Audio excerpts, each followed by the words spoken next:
Y bueno, las dificultades para ir a la detección oportuna de cáncer desde la perspectiva lega me refiero a aquel que no ha estudiado medicina,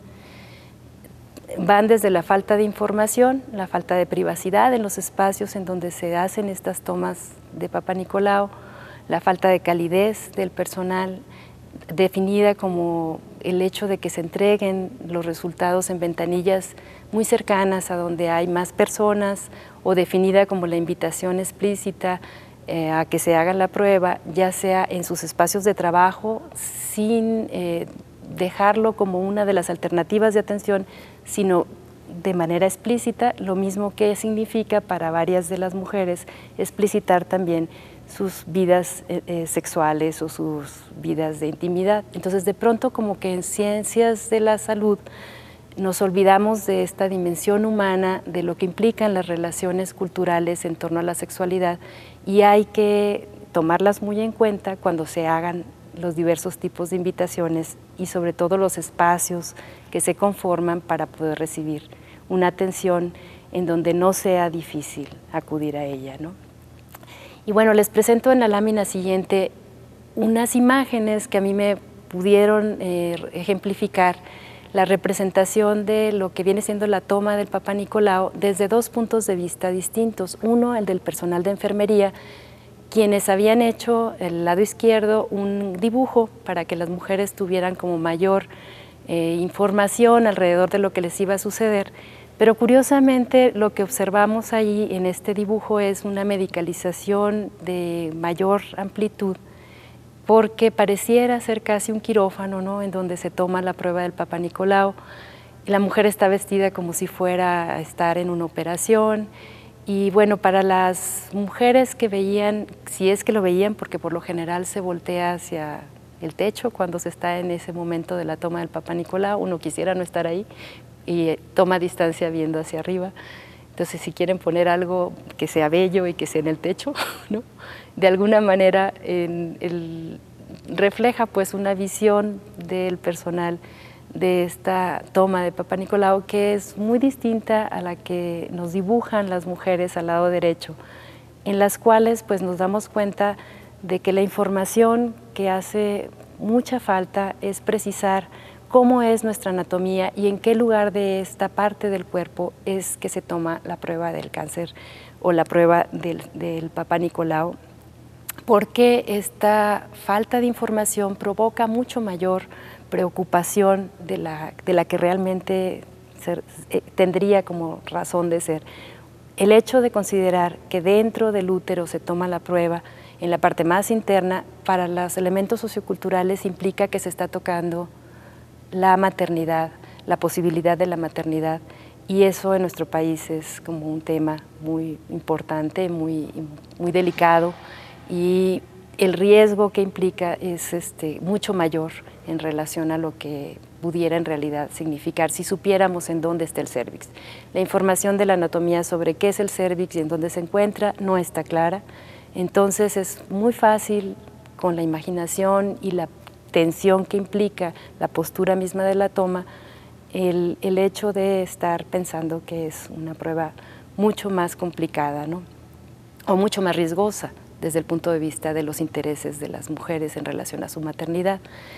También vemos en las laminillas que no hay claridad de lo que, cuando se usan varias palabras, matriz, útero, confunde. Matriz está muy claro, útero no se sabe exactamente qué es y se piensa que es otra cosa. Varias de estas mujeres tenían hasta preparatoria, entonces a mí me impresionó la falta de claridad en ese sentido, y entonces eso implica un esfuerzo que no es solo de la Secretaría de Salud, sino de la Secretaría de Educación y de las organizaciones sociales que estamos interesadas en que se difunda información para poder tomar decisiones con mayor claridad, ¿no? Bueno, en términos de representaciones sería esto lo que les pudiera compartir. Quisiera nada más retomar algunos elementos de las prácticas. Y en ese sentido, la rutina para el Papá Nicolau fue una de las primeras cosas que tuvimos que establecer a partir de la observación y tratar de ver cómo esas rutinas influían en lo que las mujeres después hablaban alrededor de la prueba. Ciertamente en la rutina que tiene, o la dividí más bien en 3 grandes fases: la llegada de las mujeres, en donde se registra, después la segunda parte donde se toma la muestra, y la tercera en donde se dan algunas indicaciones para recoger los resultados. En ningún momento hay como un espacio adecuado o tiempo para poder informar con mayor oportunidad y claridad. Se puede aprovechar este momento para dar algunas nociones, pero ciertamente hace falta un lugar en donde las mujeres puedan compartir sus dudas con una persona con un mayor detenimiento y una serie de temas que tal vez no se esperan tratar por la atención que implica el momento de la prueba en esos consultorios, pero sí que se tienen y sí que se quieren preguntar en otros espacios, y no se encuentra bien en dónde. La consulta está saturada, el consultorio de medicina preventiva tampoco tiene el tiempo adecuado porque está vinculado a una gran cantidad de programas en esta institución,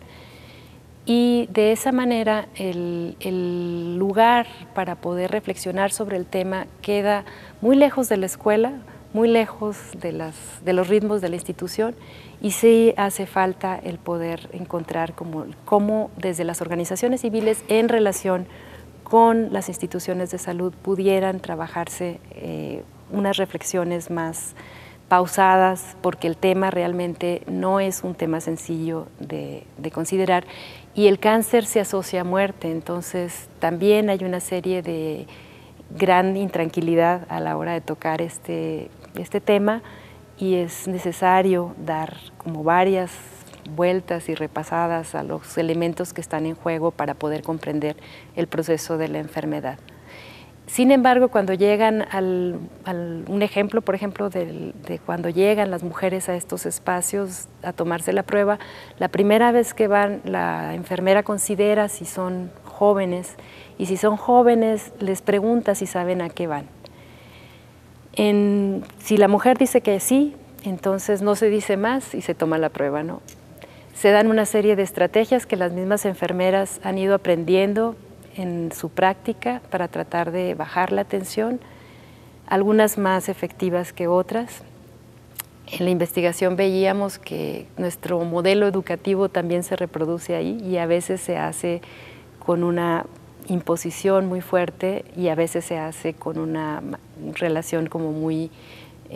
tratando de calmar a las mujeres, hablando de otros temas que son más ligeros, ¿no? Pero finalmente no hay como una capacitación clara en el personal de enfermería, al menos en esta institución, respecto de cómo tratar la atención de una manera más profesional. Y bueno, en ese sentido, algunos ejemplos se ponen ahí de cómo es difícil realmente para una mujer en la postura en la que se encuentra recibir información sobre cuáles son los instrumentos, y la representación social de los nombres de los instrumentos es muy diversa. Por ejemplo, si ustedes están en ese consultorio y escuchan que el espejo, voy a introducir el espejo, una mujer seguramente tendrá en su representación que el instrumento que se utiliza tiene en algún lugar del instrumento un material parecido a los espejos que usamos para reflejar nuestra imagen. Entonces, si a una enfermera un espejo de plástico se le rompe, la dimensión que toma el hecho de se rompió el espejo es totalmente distinta en la representación imaginaria de la mujer a lo que está sucediendo realmente en el consultorio. Entonces hay una serie de elementos que se pudieran utilizar en el lenguaje a la hora de la toma que pudieran también mejorar la relación. Y bueno, finalmente yo les presento en la diapositiva la complejidad de lo que implica el tema. Estas pruebas que son las nulas, que son las que más nos preocupan, es decir, aquellas mujeres que nunca se han hecho una prueba del Papá Nicolau, las de primera vez, las esporádicas y las regulares. Estas mujeres tienen en realidad una combinación de una serie de factores en los cuales es factible desde los servicios de salud incidir en varios de ellos. Pero ciertamente es un trabajo que compete a más instituciones que las instituciones de salud. Sin embargo, dentro de las instituciones de salud, mejorando la calidad de los servicios y de las relaciones que se dan en estos espacios, seguramente se podrá hacer mucho en relación a la difusión que de boca a boca las mujeres podemos hacer después en diferentes espacios. Pues yo aquí dejaría la presentación diciendo que la desidia, cuando se dice que los motivos por los que las mujeres no vamos a la detección oportuna de cáncer tienen que ver con esa desidia, en realidad es un concepto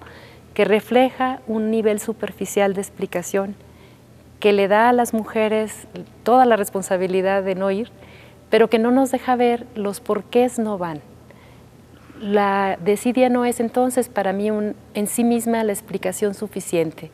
sino es una expresión de una variedad de elementos culturales e individuales que están relacionados entre sí. Y por eso la capacitación del personal de salud, la reflexión en estos elementos socioculturales podrían mejorar las formas de atención y detección oportuna desde donde están. Gracias.